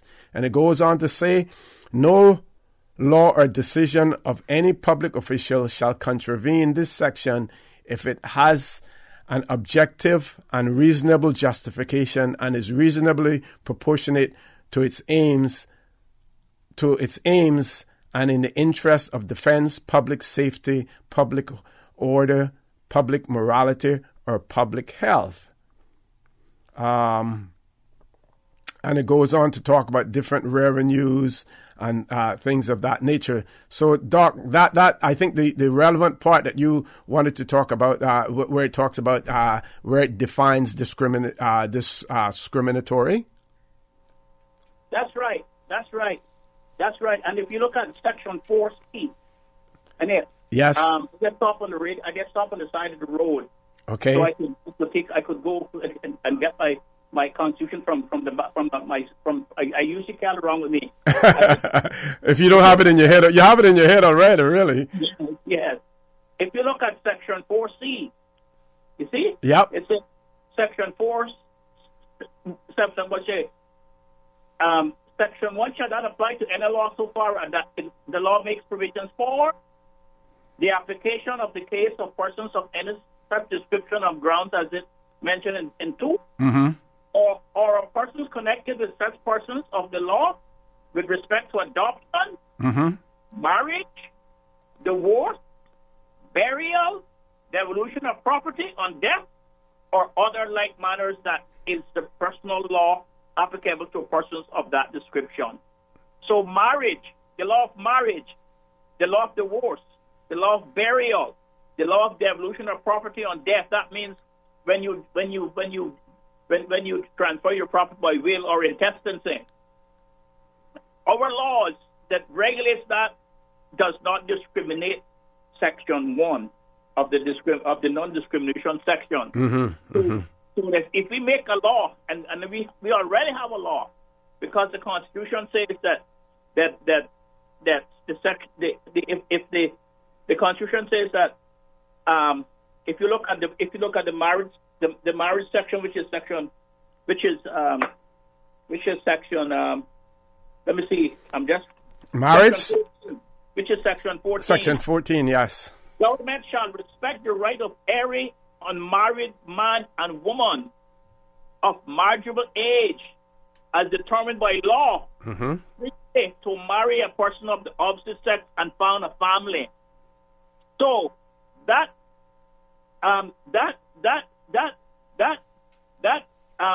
right is already prescribed in the marriage law. Mm-hmm. And the marriage law says that law marriage is between a male and a female, a man and a woman. And our law is quite different from the Bermuda law. We have all of that defined in our law. And in 2009, when the Association of Churches went to the constitutional talks, they made sure that marriage was defined in the Constitution and the Bill of Rights and in the Constitution itself. And so that precedent in Bermuda does not really apply to us at all. It would be stretching it to say that it would be that you could marry in Cayman under the right of conscience, under the right of conscience, which is Section 10 of the Constitution, and it says, conscience and religion. No person shall be hindered by government in the enjoyment of his or her freedom of conscience. And then freedom of conscience includes freedom of thought and of religion or religious denominations, freedom to change his or her religion, religious denomination or belief, and freedom either alone or in his community with others, both in public and in private, to manifest and propagate his or her religious or belief in worship, teaching, practice, or observance and day of worship. So our Constitution defines what conscience is and religion, and that's keeping with the traditional definition of conscience. So you could not bring that Bermuda decision to Cayman and expand it and stretch it to say that it would be stretch it to say that Section 16(4)(c) would be discriminatory, and that our marriage law would be struck down because it prohibits marriage between a man and a woman and a woman. Mm-hmm. Now, Doc, there are those in Bermuda who feel that if the government within the 21-day period chooses to appeal this decision, that they're likely to lose. It's likely to cost them more money because in going to the Privy Council, the UK Privy Council, they may also have to pay the fees for the lawyers, not only their lawyer, but the others, the respondents as well, and that they're not likely to succeed. Now, meanwhile, I think that the justices have also not necessarily granted a stay of the execution of this ruling, and as a result, people can now go ahead and get married in Bermuda? Yes, they can now. Mm-hmm. In between the judgment and the appeal, mm-hmm. they can get married in Jamaica unless they apply to the Privy Council for leave to apply to the Privy Council to appeal to the Privy Council, and the Privy Council gives them a stay of the judgment of the Bermuda Appeal Court. The Bermuda Appeal Court, they would they could go and get married until the Privy Council's judgment is delivered. Mm-hmm. Yeah, I think you said Jamaica just now. You meant Bermuda there, Doc, right? Bermuda, yeah. Bermuda, uh-huh. yeah. Appeal Court. They could go in Bermuda and get married until the Privy Council gives a decision to overturn it or not. The problem is that what the Bermudans should do, instead of going ahead and passing this law, they should have amended their constitution. They should have had a call for an amendment in their constitution to make it quite clear that a marriage between a man and a woman is the only marriage that the Bermuda government would respect and that was legal in Bermuda. But what they went and did is that they tried to do it through the legislature by passing this partnership act, and the court struck it down under the conscience provisions of the Bill of Rights. Yeah. Are you there? Yes, Doc. And I want to read something from an editorial in the Royal Gazette today. It says, he was saying in this editorial, and I'll quote what is said here. He said, this argument, even though directly affects less than 1% of the population, has not so much sown the seeds of division, it has fertilized them along lines of race, social standing, and nationality. The big three in these warring isles never far from the surface of any contentious conversation.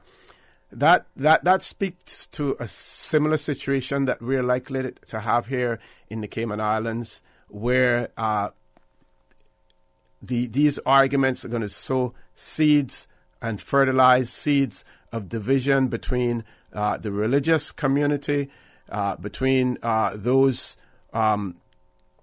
who some may term as more liberal than others. How are we going to get around this here in the Cayman Islands? I'll give you some time to think about that, Dr. McPhail.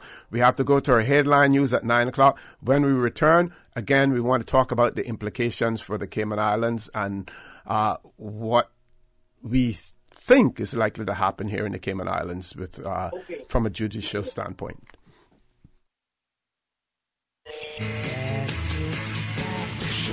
Satisfaction is guaranteed 24 hours a day, whether it's music or information. From Grand Cayman to Cayman Brac to Little Cayman, we've got you covered. You ever hear a thing like that? Radio Cayman in the Cayman Islands.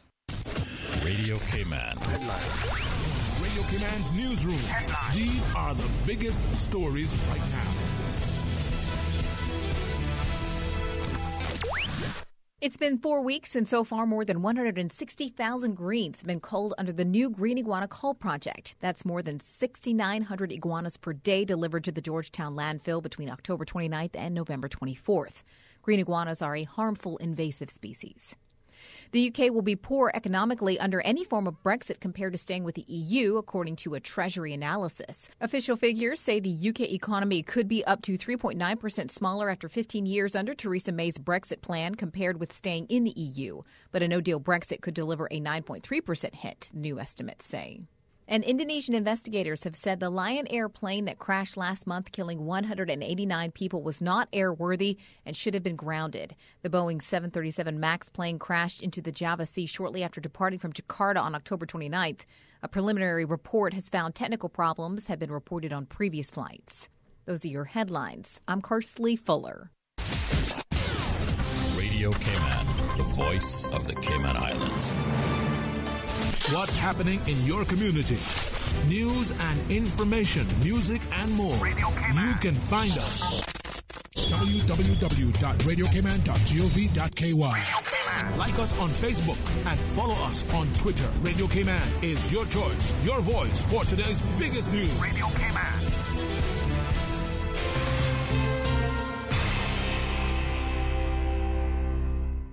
Initiating system. For information that matters.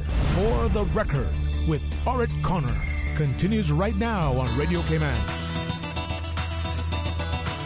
Good morning and welcome back to For the Record. No guests in the studio, but we have the pleasure of having Dr. Steve McPhail on the line. We're discussing the striking down of the domestic partnership legislation in Bermuda. And before I go back to Dr. McPhail, I want to read a little bit more from this editorial in the Royal Gazette, Bermudan newspaper. He says, goes on to say, what has not been overcome, though, was discrimination against those in the lesbian, gay, bisexual, transgender, and queer community. And it is that which is at the heart of rulings that have gone in their favor almost consistently since the Bermuda Bread case in December of 2014. The editorial goes on to say, discrimination in any form of life is wrong, and it is cruel. Those who perpetuate it should cower in shame. Marriage may not be a human right, but every man, woman, and child deserves the right to be happy. Too much time, money, and energy has been investing in putting frowns on faces and wiping the tears away. Not so much stripping away rights, but denying access to rights. Pretty strong statements in favor of this ruling, Dr. McField. Run that by me again. All right. Yes, Doc. Run that by me again. Okay. The editorial goes on to talk about, says discrimination in any form of life is wrong and is cruel. Those who perpetuate it should cower in shame. Marriage may not be a human right, but every man, woman, and child deserves the right to be happy. Well, too much time, money, and energy has been invested in putting frowns on faces and wiping the tears away. Not so much stripping away rights, but denying access to them. So in spite of what you've said about our Constitution and the constitutional safeguards that you believe that we have in place that would not allow a similar ruling,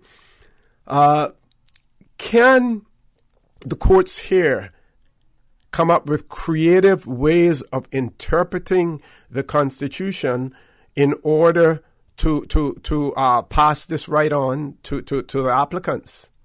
Well, Orrett, for one, if you look at Section 16, Section 16, 4C. If you look at the right to marry if you look at Section 14, and if you look at the definition of marriage in the Constitution, the protection provided by our marriage law and the Constitution is limited to the circumstances of a wedding ceremony between two people of the same sex. That's what it is limited to, and so if people want to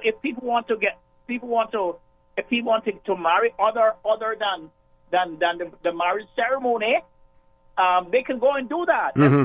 There's nothing wrong with that. Right. But that's not the argument, you see. And that was why the domestic partnership legislation was put into place, because Bermuda wanted to strike sort of a compromise. So if that editorial is correct, read and correct, what about my rights to not believe in same-sex marriage? You understand where this is going? Mm-hmm. Huh? I have my freedom, my religious freedom also is protected. Not to believe in same-sex marriages. But that's a belief as opposed to a person's way of life. And does those persons who are either transgender or going into same-sex marriages, is that really affecting your thought process and your right? Because conscience has to do with what you're thinking in your mind. It has nothing to do with the actor's race. It has nothing to do with the act itself. Mm-hmm. It has nothing to do with the physical act of having sex with someone and have it legitimized. Mm-hmm. And so I also have the right to say that I do not believe in same-sex marriage, and that right should be protected also. And so if that editorial is stretched and applied with a broad brush across the line, we're going to be in for a long history of litigation in so many areas. Because I also have the right to believe that same-sex marriage should not happen in my country or in my district or in my home, because that is my religious belief. Okay. And anything else that you have to add, Doc? So we have you see the international the articles in which they included the freedom of conscience, that may be fine. The European Convention of Human Rights, but in our Constitution we have them defined, and they are completely defined, and they are saying that our right to say by law, the marriage law, that marriage is between a man and a woman, it's not discriminatory according to our Constitution. It's not discriminatory. And so it's going to be hard for a court here to overturn that. I don't know. But, the problem that I think that what people are bargaining on here, some of the same-sex marriage people are bargaining on here is that the person who is going to be hearing this case is also a member of the Court of Appeal of Bermuda. Mm-hmm. Mm-hmm.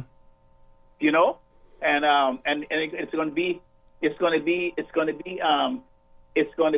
interesting to see whether a homosexual marriage is going to be equal to a heterosexual marriage.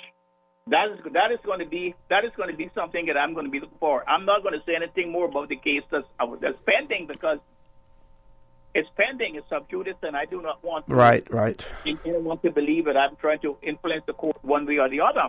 And of course, the Bermuda government has not indicated yet whether or not they will be appealing it to the Privy Council. I would imagine that there's going to be pressure on them on both sides with this.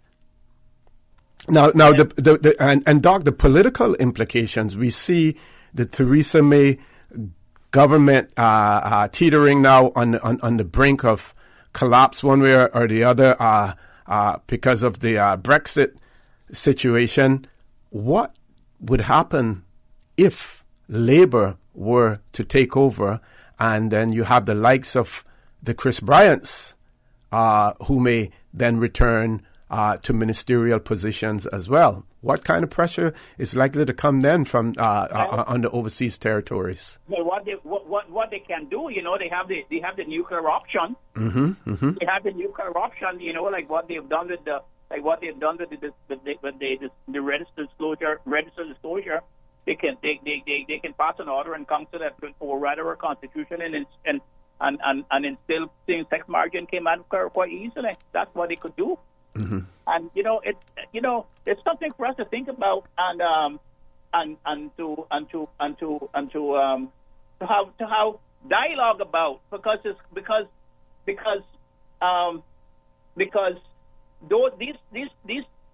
these people who have the right to partnership, who claim the right to partnership, should be protected in some way. I don't believe that they should have the sanctity of marriage as we know it in our constitution and in our law and in our historical context. As far as the preamble to our constitution is concerned, that we are a Christian society. I don't think that we should let that go and let some couple who do not prescribe to our way of life be able to do that. But there needs to be some way where they can feel comfortable with themselves. And like I say, that way is like what the Bermuda government tried to do. Mm-hmm, but mm-hmm. I think that it's going to have to be constitutional and protected. Okay, but Doc, again, this dilemma that we have. Well, two things I want to talk about. One, in relation to the fact that, for instance, those who object to the Court of Appeals ruling in this regard argue that the courts continue to disregard the laws passed by the elected government.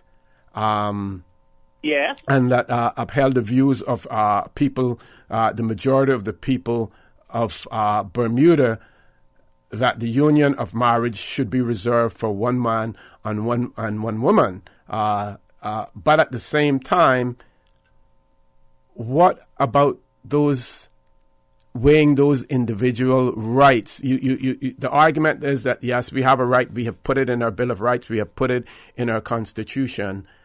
But the other side is arguing, but we should have individual rights too, despite the fact that you have legislated. You have deliberately legislated to prevent these things from happening. You're imposing your views.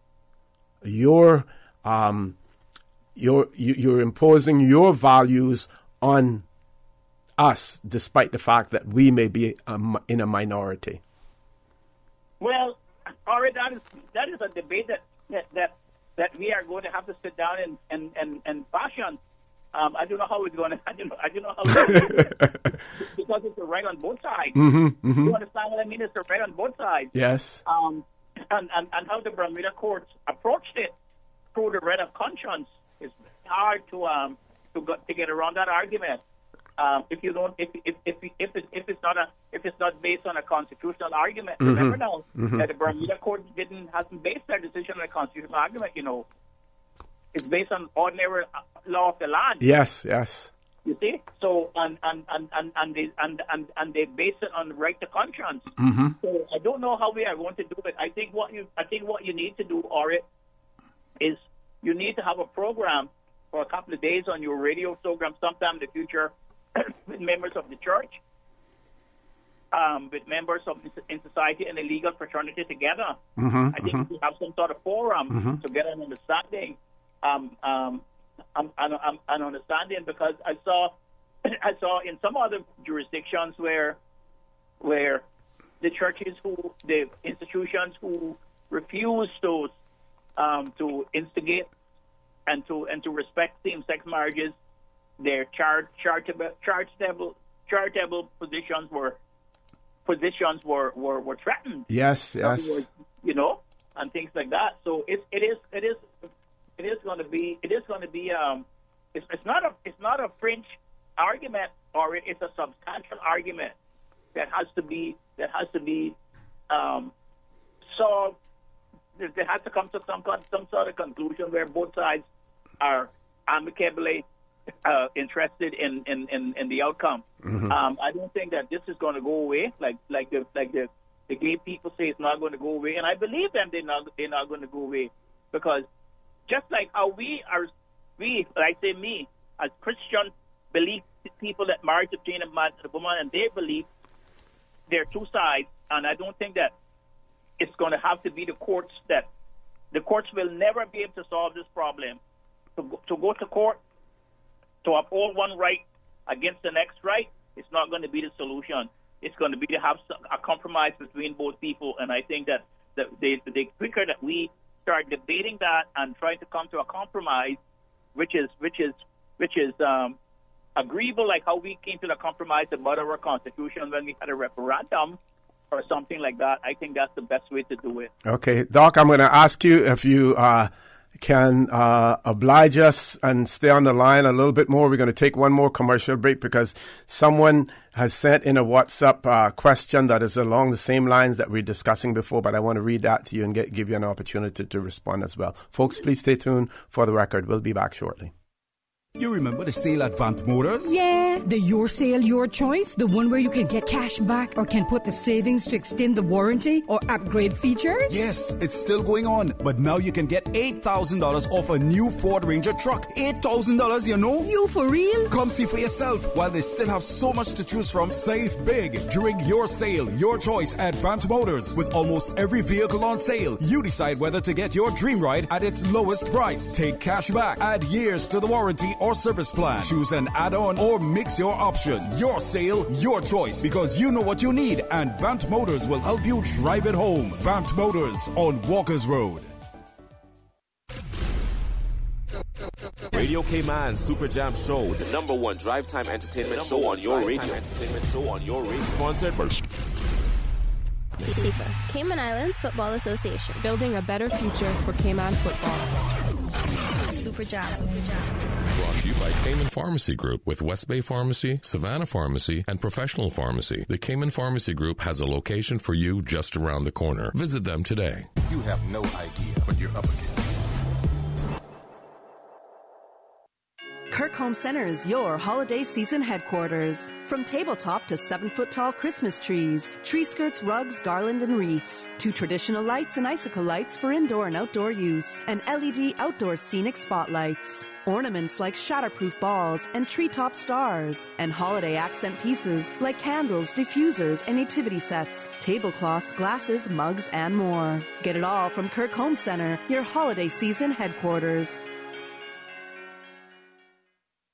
Hi, my name is Neraya LeBlanc. I am the minister and evangelist to the West Bay Church of Christ on 24 Batabano Road. I would love to take this opportunity to invite you to experience God's family at West Bay for yourself. We are a caring congregation that strongly believes in reaching out beyond ourselves to spread the gospel of Christ. We also take great pleasure in ministering to the needs of our people in our community.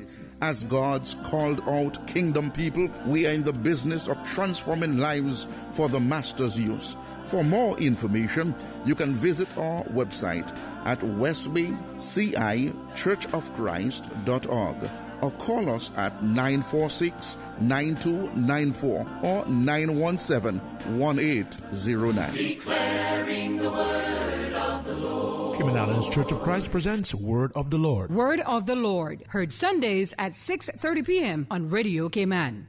Treat your home this year with a Christmas chair sale at Edie's Decor with up to 20% off select porcelain and ceramic tiles, 15% off commercial and residential carpets, and tint specials with tiles as low as $10 per box and mosaics only $5. The Christmas chair sale at Edie's Decor this Friday 8 a.m. until 5 p.m. and Saturday 8 a.m. until 2 p.m. only. Cash or credit card payments only. All sales are final. Edie's Decor, located on 64 Eastern Avenue, or you can call them at 949-6348.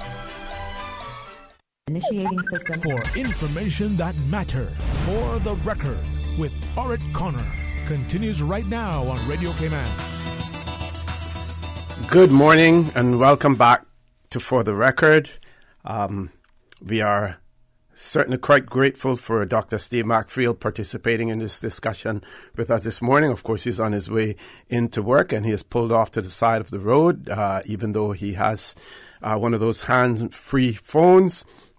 But wanting to properly observe the rules of the road, he has pulled over to the side of the road and he's talking with us about the striking down of the domestic partnership legislation in Bermuda by the Court of Appeals there. One of our listeners has written in and said, if my religious belief is that it is sinful to eat pork, Doc, does Dr. Macfield believe that no one should be allowed to eat pork by law? Or is it only your religious belief that deserves legal protection? Is it the only the person with the religious beliefs that deserves legal protection? Doc, are you there? Say that the person whose religious belief is not to eat pork, right, should be protected. Similarly to the person whose religious belief is to eat pork. That is the problem that we have. Striking that balance. Striking that balance. Now, the rights of Caymanians to freedom of thought, conscience, religion, and belief must be upheld. Now, those freedoms actually come into conflict with same-sex marriage. And that is the problem that we have. But same-sex marriage can never be justified for violating any of the human rights that we have. And to suggest that there is to be, there should be a balancing act between the freedom of marriage between two people and the traditional marriage that is protected by the Constitution and by law and conscience. Now, there are not.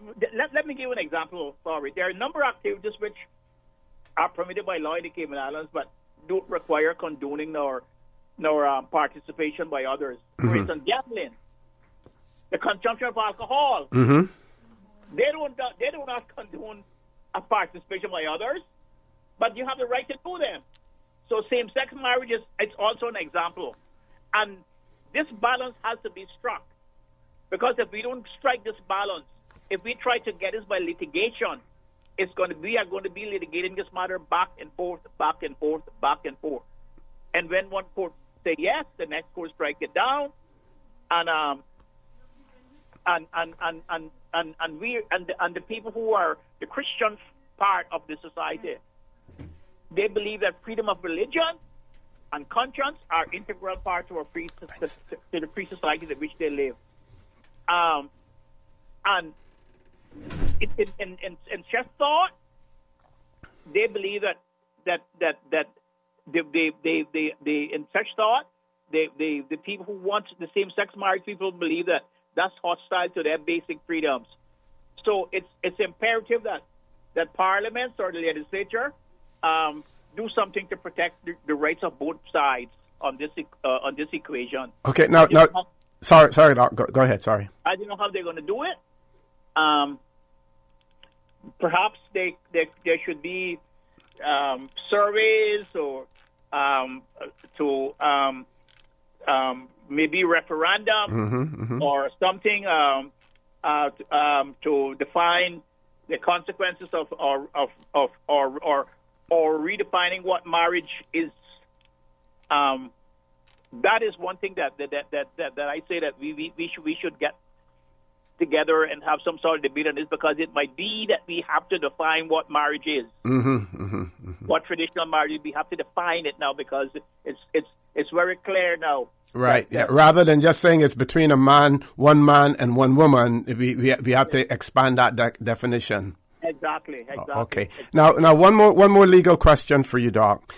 If the Bermuda government decides to appeal this to the Privy Council and they're unsuccessful, if they were to then try to introduce new legislation to address the deficiencies that this legislation, the legislation that was overturned, seemed to have, would they be seen as trying to frustrate the efforts or the judgment of the court? Not really, because Parliament has the right to pass any law. Okay. And Parliament has the right to pass any law, and the courts only have the right to adjudicate whether or not the law is constitutional or unconstitutional.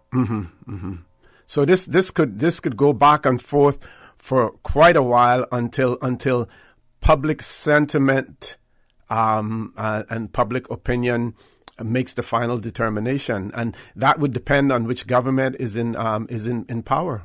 That's right, Orrett, and that is the reason why we have to open up this dialogue now, and open up this dialogue and because what the other side said is there are these anti-equalities that they are subject to, and we the people who believe in marriage between a man and a woman are the people who obviously believe that we are protected by the Constitution, and they are not protected by the Constitution, and they want to be protected. And so the dialogue has to be open now, and we have to be talking, and maybe we have to start saying, what is marriage? What is marriage? Because, for instance, this is just straying from the topic a bit. When you look at the marriage law in United Kingdom, they say that the children of both spouses who come to the marriage are children of the family. So that in England, if you marry a woman and she has children, you have to you have to accept them as your children. Do you understand that? In Cayman, our marriage law says the children of both spouses are children of the marriage. It's different. So in Cayman, when you marry someone and she has children, or a woman marries someone and he has children, and they come to the marriage as children of the marriage, and therefore the new children that comes into the marriage, you have the right to maintain them. In England, you don't have the right to maintain them unless you accepted them as children of the family. Yeah. Speaking about that, I saw an interesting story in one of the newspapers today, and it had to do with a gentleman who had groomed a young lady. I shouldn't call him a gentleman, a person, not a gentleman. He had groomed a young lady at 15 years of age.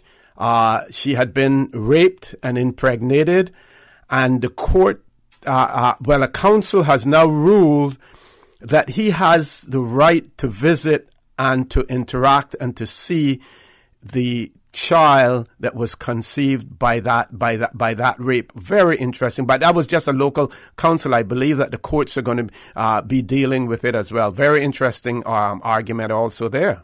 Yes, and the reason why I brought that up is because when you have a same-sex couple, in some places where they deny the ability to adopt children, and they can't have children of their own, that's going to be another problem that's going to flow from the same-sex marriages. The need to protect children to determine who are the children of the couples. You understand? Yes, quite clearly. Yep. Makes sense. Because if one, for instance, you have two guys getting married, and one guy has children from a different relationship. And maybe from a heterosexual relationship, yes. There's going to be consequences about that. Are those children of the marriage? Yeah. You understand? It Cayman law. I'm talking about Cayman law. So it has far-reaching effects, yeah. Far-reaching effects, yes. That's what I'm saying. Yeah. Doc, I want to thank you very much for allowing us this time. Apologize for you delaying you getting into the office, but again, it goes to show your commitment to ensuring that our people are well informed. Thank you, my friend. And thank you very much for your program. Your program is very enlightening, and I'm so happy that you brought the program on, and I hope that you try to keep it up, because we need to get to the depth of this and to think it out and to talk it out to some sort of conclusion where we're both happy and we don't have this antagonism within our different families. Yeah. Thank you, Doc. Even though I want to do more cycling, but I'll try to hang in here a little bit longer as well. Folks, I want to thank you for allowing Radio Cayman, and by extension For the Record, into your homes, into your vehicles, as you traverse the busy roads of the Cayman Islands, into your places of work, whether it be an office cubicle or if you're working in the outdoors. I also want to remind you that we are our brothers and our sisters' keepers. There is someone out there who's less fortunate than we are, and I ask you to lend a helping hand. If you can't do that, then I suggest you donate to a worthy charity, because we always want to consider those who need, not necessarily those who want or even those who crave. I say to you, have a great day. Continue to support your radio station. Join Mr. Gilbert McLean at 12:15 for Talk Today, and as usual, we ask the good Lord to bless these three beautiful, wonderful Cayman Islands. For the Record is brought to you by Fidelity Bank. For all your banking and pension needs, call or visit a Fidelity branch today. Vamped Motors, the only authorized Ford and Toyota dealerships serving the Cayman Islands. And Cayman Pharmacy Group, with locations in West Bay and professional pharmacy at CTMH Doctors Hospital. The Cayman Pharmacy Group has a location for you just around the corner. And Seaboard Marine. With over 35 shipping ports, find your shipping solution by calling Seaboard Marine at 949-4977. Oh, Cayman Moon. The voice of the Cayman Islands, Radio Cayman. Shining down from above. We love our listeners. Radio Cayman in the Cayman Islands.